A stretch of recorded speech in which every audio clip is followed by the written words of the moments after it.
그러면 헝다가 부활할 수 있는 시나리오는 세 가지가 있는데 어떤 게 있느냐? 첫 번째, 부채 조정이 있겠죠. 채권자들이랑 뭐 은행들이랑 합의를 보는 거예요. 뭐 물론 국가가 어느 정도 약간 중재를 서주던가 보증을 서줘야 될 겁니다. 그렇게 되면은 월가에서 나왔던 그 뉴스를 봤을 때 어떤 뉴스가 있었냐면 부채 조정을 하게 되면 채권자는 아마도 투자금의 5% 정도만 돌려받고서는 나머지 95%는 돌려받지 못하고 연장을 해줘야 된다. 이렇게 했을 때 채권자가 동의를 하면은 너는 투자 손실이 나는 게 아니라 그냥 어쨌든 채권에 대한 기한을 연장을 해줘라 라는 형태가 되겠죠. 아마 이게 가장 시나리오가 저는 있다라 생각을 하긴 해요. 부동산 경기가 살아있을 때는 근데 가능한 이야기죠. 왜?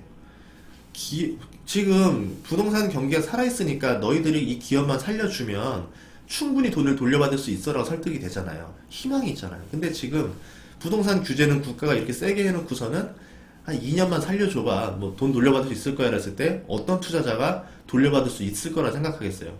아니라 생각하겠죠. 말도 안 되는 소리 이래버리겠죠. 그러니까 아마 조금 리스크가 있을 것 같고, 그렇게 하려면은 어떠한 조건들을 걸어야 되냐면 헝다에서 그나마 돈 될 만한 것들을 다 팔아가지고 유동성을 확보해서 채무 상환 계획을 발표한다던가 뭐 기업에 대한 개선 계획. 최근에 뭐 두산그룹이 예전에 한번 이렇게 빠졌었다가 채무 개선 계획을 냈었죠. 재무 구조 계획을 내서 뭐 두산 뭐 타워도 팔아버리고 뭐 골프장도 팔고 계열사 알짜 돈 되는 거 다 팔아가지고 어떻게 해서든 그룹을 살리겠다라고 했을 때 투자자들이 오케이, 그러면 내가 한 3조 정도는 내가 연장을 해줄 테니까 그러면은 3조를 1년 안에 다 팔아서 갚아와. 그러면은 나머지 채권들에 대해서 연장을 해줄게. 이런 형태로 가는 방식이 가장 그나마 노멀한 상태가 되지 않을까라고 생각을 해요. 헝다자동차 같은 경우도 샤오미가 살 수도 있어요. 단 이때는 어떻게 해줘야 되냐면 헝다자동차가 가진 부채에 대해서 국가나 국유은행이 좀 그걸 한번 털어줘야 되겠죠. 그러면 사지 않을까 싶어요. 두 번째는 뭐냐면 국유기업이 인수를 해야 되는데요. 아마도 이렇게 하려면 뭐 헐값 인수를 한다라던가 아무래도 그 채권을 다 인수하지 못할 거예요. 민간이 인수를 하게 하고 민간이 안 한다 했을 때 국유가 인수해야 되는데, 이럴 경우에는 채권에 대해서 많이 상계 손실 처리가 될 겁니다. 그럼 채권자는 30% 수준만 돌려받을 가능성이 높다라고 이제 월가에서 보고 있는 거예요. 70%가 휴지 조각이 된다라는 거죠. 그러면 그렇다 했을 때 금융에 충격이 안 오냐? 오죠. 여기에 빌려준 은행들은 그러면 헝다그룹한테 빌려준 돈의 10분의 7은 다 손실 처리를 해야 되니까 은행들도 굉장한 손실을 발표를 해야 된다는 거죠. 이게 굉장히 안 좋은 뉴스일 겁니다. 세 번째는 청산이에요. 아무도 인수 안 하겠다. 오케이, 파산시켜. 그냥 빚 다 못 받는 거고요. 뭐 자산 다 정리해봤자 하고 선순위대로 끊어주세요라 해봤자 뭐 끊어줄 것도 없을 거예요. 그러면은 은행이든 개인이든 기업이든 거의 다 100% 수준의 손실이 날 것이다라 보는 거죠. 이랬을 때는 피해가 상당히 커질 것이다. 이렇게 볼 수 있습니다. 중국발 서브프라임이 터지면 어떻게 대처해야 되느냐? 우선은 뭐 상황을 한번 그려보도록 할게요. 우선은 중국 주식은요, 대부분 크게 하락할 거예요. 우리나라 IMF 때도 봤었던 거고, 뭐 일본 때도 봤었고, 미국 때도 봤듯이 이런 일이 큰 규모가 터지면 크게 하락합니다. 얼마까지 하락할지는 예상할 수 없어요. 이거는 뭐 정부가 어떻게 대처하냐에 따라 달라지긴 하겠지만 뭐 기본적으로 한 반토막 정도는 보고 있습니다. 그런데 이거는 신흥국들 보면, 성장하는 기업들 보면은 한 번씩 겪는 과정이에요. 대표적으로 일본이 고개를 빳빳이 들고 미국한테 빳빳이 들고 이런 말을 했었죠. 야, 도쿄 땅 다 팔면 미국 땅 두 번 살 수 있어. 이러면서 막 뭔가 미국 요 아래 있어라고 했을 때 어떻게 했습니까? 미국한테 플라자 합의를 한 대 맞았죠. 그리고 날아갔었죠. 대표적으로 한국도 샴페인 따고 있을 때 갑자기 아시아 금융위기가 터지면서 아시아에서 잘 나가던 네 마리의 용들이 다 고꾸라졌었습니다. 힘이 완벽히 커지기 전에 먼저 지금 고개를 들어버렸어요. 그러면서 미중 무역 분쟁이 굉장히 길어졌었고, 그 과정에서 중국도 수출로나 이런 걸로 지금 돌파를 해야 되는데 미국 때문에 자꾸 길막이 되니까 내수를 살려서 경제를 유지하려 했었고, 그 과정이 부동산 개발. 그러면서 부동산에 대해서 굉장히 대출을 많이 해주고 부동산을 통해서 경제를 부양하고 있었는데, 그 사례는 예전에 일본이 플라자 합의 이후에 했던 사례랑 비슷하죠. 그렇게 되면서 중국도 지금 위기를 얻고 있습니다. 그런 상황이었다라는 거. 그랬을 때는 위안화 가치도 많이 급락을 하겠죠. 그렇게 되면 달러 그 가치가 급등하게 될 거고 금 가격도 급등하게 될 거예요. 달러 가치가 급등하고 금 가격이 급등하게 되면은 뭐 한국의 환율은 멀쩡할 것이냐? 그렇지 못하죠. 위안화랑 한국의 원화는 굉장히 많이 연동되어 있어요. 그러면 한국은 진짜 우리 문제가 아님에도 불구하고 위안화 가치가 급락했다라는 이유만으로 원화 가치도 급락할 가능성이 존재한다는 거죠.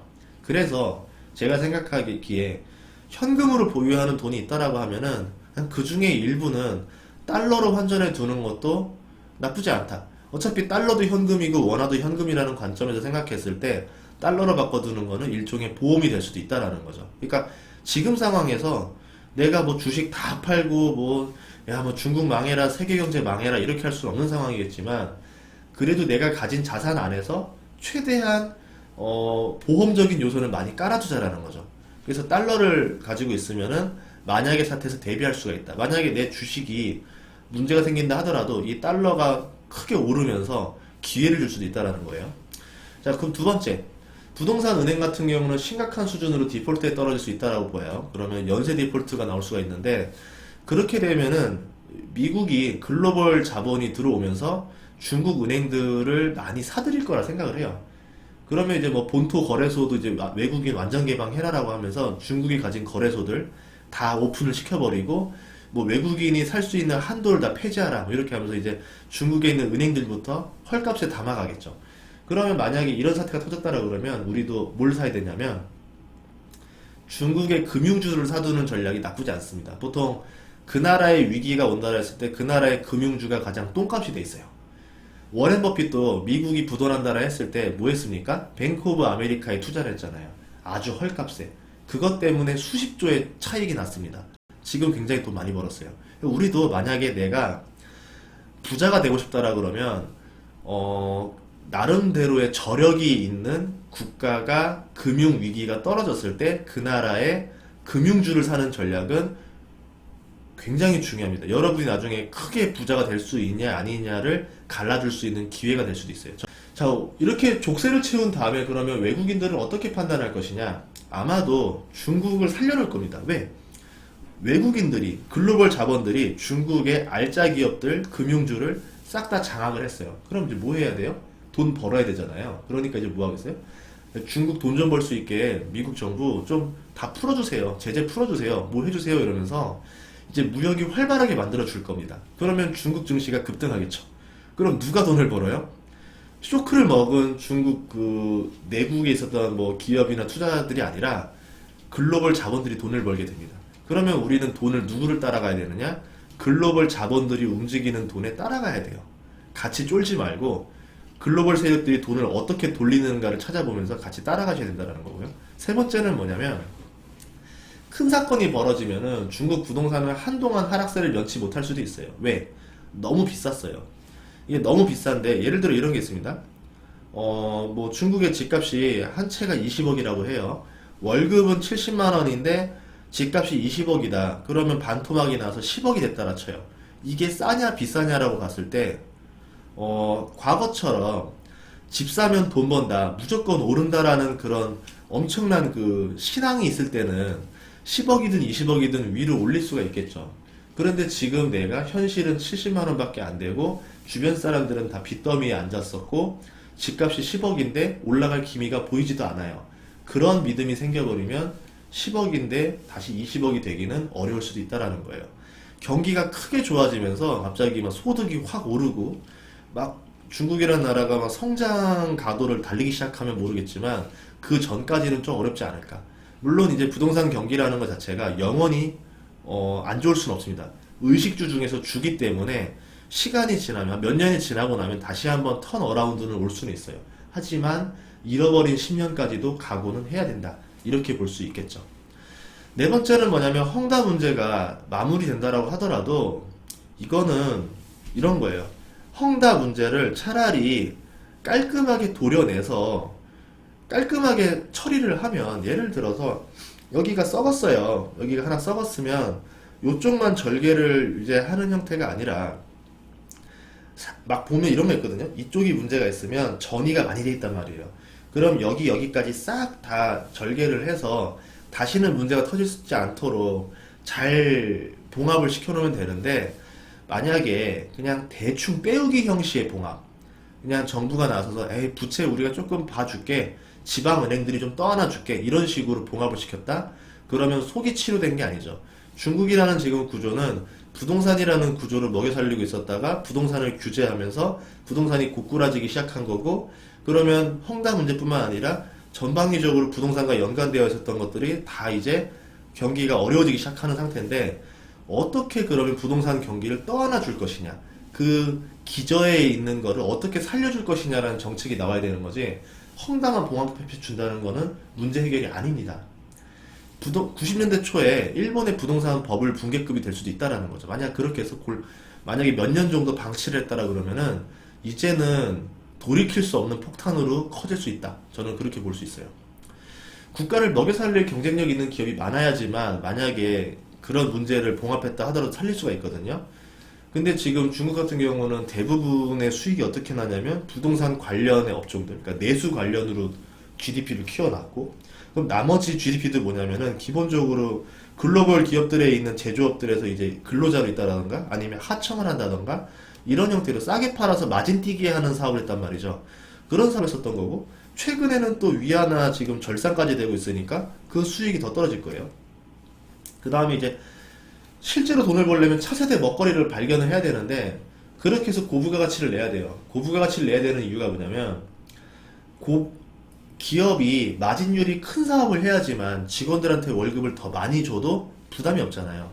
예를 들어서 우리 기업 마진 뛰기를 하는 사업이기 때문에 영업이익률이 2%밖에 안 된다. 그러면 직원들 월급 조금만 올려주면 바로 적자가 되니까 할 수가 없겠죠. 근데 영업이익률이 막 40% 된다. 그러면은 직원들 월급 충분히 올려줘도 문제가 없겠죠. 직원들 월급이 올라가면 뭐가 됩니까? 그러면 이때부터 소비가 다시 늘어나겠죠? 소비가 늘어나니까 기업들은 다시 또 살아나면서 선순환이 돌아갈 수가 있겠죠. 그러면 결국 뭐냐면, 뭐 일본이나 대만이나 한국이나 중국 같은 이런 사업 구조들은 고부가 가치를 낼 수 있는 물건을 팔아서 외국에 팔아서 돈을 가져와야 돼요. 달러를 가져와가지고 다시 내수를 돌려야 됩니다. 내수 안에서 돌리기 사업 해봤자 서로서로 폭탄 돌리기지 커질 수 없는 사업이라는 거죠. 어떤 기업이 그러면 외국에서 달러를 벌어올 수 있을 것이냐.